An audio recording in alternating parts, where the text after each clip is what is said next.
Okay, so we are up to the Bryce. Ayer Pirkecha Ra, Kishivcha Shel Torah. So it says Rabbi Chaim, Ayer Pirkecha Yimei Shachrusecha, the days of youth. Kishivcha Shel Torah. She'ena Shivcha Shel Torah Gosinan. It's not the praise of Torah to have a negative youth. So I guess one should not sow wild oats, as the saying goes. It says the Gemara Sharei Torah Amra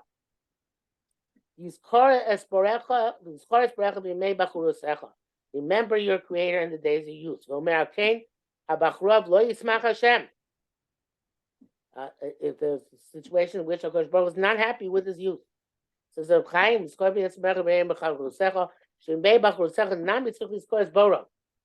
also in the days of your youth, you have to remember your Creator. These are menachets. Be careful sinning. If your perek is your days of your youth are bad, it's not praise for the Torah.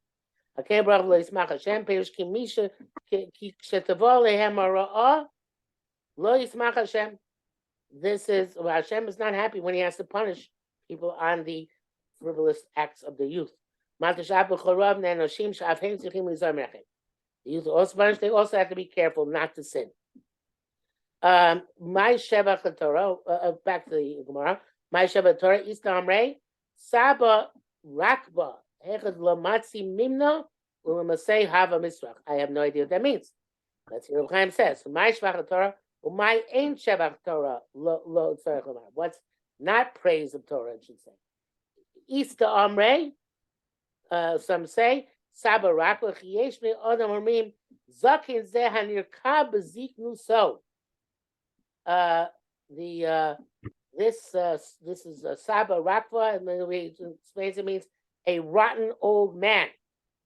This is how's he rotten? Mimna. So he can't refrain from sinning. And this comes from his youth. Because his youth was one which was misspent, and therefore his old age is rotten. As he says here, Yesh bnei adam omrim zakins and your kabbazik. So he's rotten in his old age. Hegel matzi, you know he can't refrain. Hashem yechol echto. Shein yechol. Oh no, that's not what I said before. Hechad lo matzi mimna. This he's rotten in that it's true that now he does abstain from sinning, but that's because he doesn't have the capacity anymore.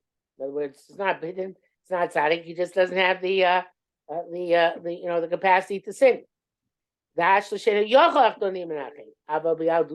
in his youth, Sorach, he went rotten. And he was glued on to sinning. He was stuck to sinning. Okay, so that is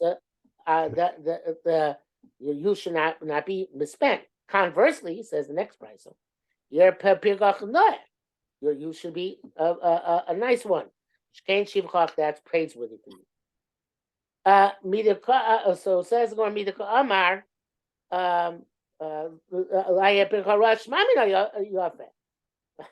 isn't this flip side obvious, right? Right? We know don't be bad, it means be good, right? Lo Sagadaita. No, don't think that way. In other words, there would be a premise, alternative premise.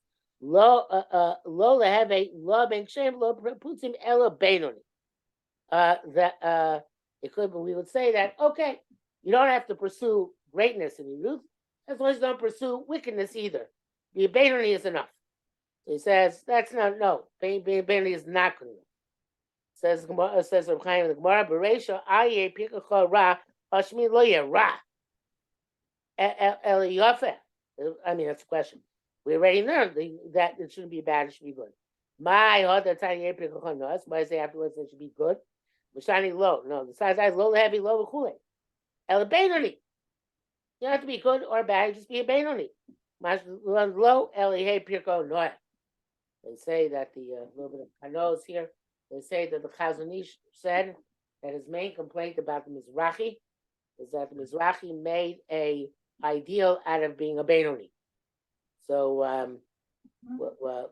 think whatever he meant by that, the point is that he perceived that in the Mizrahi, they were not putting enough emphasis on trying to achieve greatness, but rather were satisfied with mediocrity.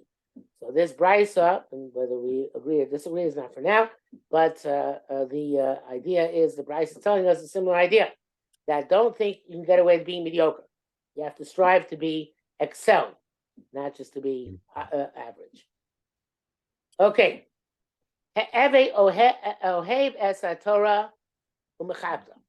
You should love Torah and respect it. Ehov Torah minolan. How do you know you're supposed to love Torah? The Chesed says es l'rabos es Torah. So it says v'havtas Hashem Elokecha, right? So he's saying that es. I don't recall. Is this somewhere in the Bible? I don't remember this anywhere in the Gemara anywhere.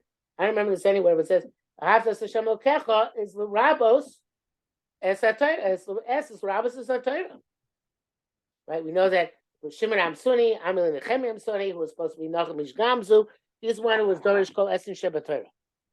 Right? Until he got to Hashem Chachotira, he's a Poresh, he said, Shem Shkabal Yischar Prisha, Al Jisha Kacha Kabal Schar Prisha. So he got Schar for expounding, got to get Schar for refraining, because I don't know what am I supposed to learn as Hashem Chachotira, L'Ravos Hu. Actually, Rabbi Chaim to his Talmud, Rabbi Akiva came and said, it's the Rabbis Talmid Chacham. So here can have a similar idea, right? Who are we supposed to love besides the Kodesh Baruch Hu? So, but the idea is no, Rabbis is Torah, right? So what's the kabed there? Right? Now the person's supposed to respect the wife of his father, even though it's not his mother. Avesi mecha, l'rabbos mali mecha, to include the husband of your mother, even though it's not your father. Vav says kabed esabicha, the esimecha. What's the vav in the esimecha? Vav l'rabbos achicha vado. So there's a special drasha here to love to respect one's older brother. Most of them say it's only an older brother, not an older sister for some reason. But I don't know if that's. I don't know why. Anyway, but there is such a shita. My Ava, my Kavod. Very interesting question. I don't know. Again, I don't remember this being asked anywhere so explicitly. My Ava, what's love and what's Kavod? Ava believe, love is in the heart. The Kavod b'masi. Okay, quite the what? B'masim ubidvarim. Oh no. No. Ubidvarim low. Ubidvarim low. So let's wait for that, right? So it says, Rabbi Chaim says, the Chesiv es Hashem Kavod the esimecha ma'ava my Kavod ohev es Torah mechabdoktan. Said in the brisa, you should love Torah and be mechabed. So what are the two different things? So my Ava, my Kavod. So the Gemara says Ava is in the heart and Kavod is b'maisa. Correct? The Gemara asks her about the dvarim lo, not in words. But says if you talk against Torah and Tamid Chacham, you don't have a chayil kol mabah. The Gemara in Sanhedrin says that that's not bikoros. Right? If somebody speaks against Tamid Torah and Tamid Chacham, so I can say that it doesn't apply to dvarim. Emak b'dvarim. Says, well, you're right. Kavod is also b'dvarim. So the Ava is balev, and Kavod is ma'asim ub'dvarim. Says the next brisa.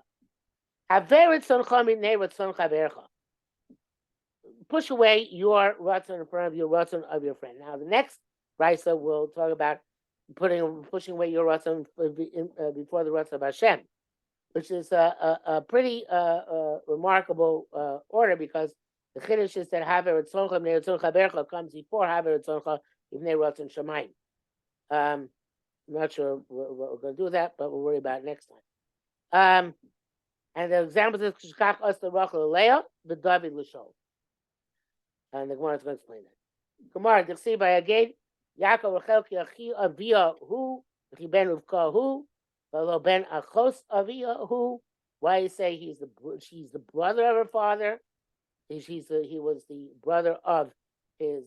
He was the son of the sister, right? Ben achos avia. Ela Marla Tiskachili said, "Marry me." This what Rashi brings us down in Chumash. Amar lei isli achta shisha minoi. I have an older sister, and he's going to marry her off to you because he is a cheater. Amar lei Ana Ramoy Kavasai. I could be just as cheating, deceitful as him. Im chastitis chasod.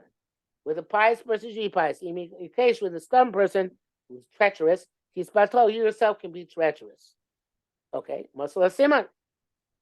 He gave her Simon. I saw years ago somebody showed me the Yaakov Ruveni, according to my sefer in Shoftim, that the Simon he showed her was to tug on her right ear, tug on his right ear, on his right thumb, and his right big toe. And those are the places. What? To do what with his ear and his Rachel, when she got into bed with Yaakov, she tugged on his right ear, right earlobe, right big finger, thumb, and right big toe. Okay. That'd be the simon. And those are so the question is how does that connect? Because that's when you have a mitzorah, you put the blood and oil on those three extremities. So there's some sort of link between the two. Okay, so those are the simonim. So came to Ayla Leah. So once they're going to bring in Leah, Amra, she said, "Hashta michzapon." Not going to embarrass. Ma'asta, what she do? Muscle lasi money. She gave Leah the money. Tokach v'yibabokim in Leah. In the morning, you can tell us Leah. Atu hashta rachali, but she rachal to know. But talk simonim to show you by name. Lo ikirba. So simonim he didn't recognize until morning when he actually could see her. Okay, I don't think we have to do Rabbi Chaim on this because it's very well known and plain. So David L'Shol, what was the case of David and Shaul? Gemire, so we have a Masorah, and this is also brought down in Gemara several times. Anybody who's anointed with a jar, his kingship is temporary. It's going to stop. It's not going to go on to his children. Anybody who's anointed with a horn, his kingship goes down to his children. You got the Sofa Lamimlach. So David HaMelech knew, I'm going to be king. And I knew he was going to take over from Shaul, because Shaul, everybody knew, was anointed with a jar, and he was anointed with a corn.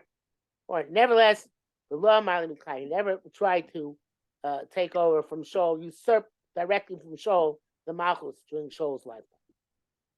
As he says here in the bottom, he's going to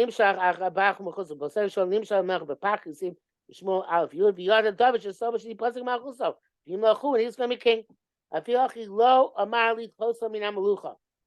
He did not want to push him off from the kingship. Even had the opportunity to kill him in the cave, he waited until his time came when he would be king, and he didn't actually, he just at the time, if you recall, just cut off a corner of his garment and let him go. Okay, I think on that note, we'll let each other go, because the next Gemara is a long one. Okay. Okay? Sure. Okay. See you next week, Mr. Shem. Goodbye. Goodbye. Okay, bye.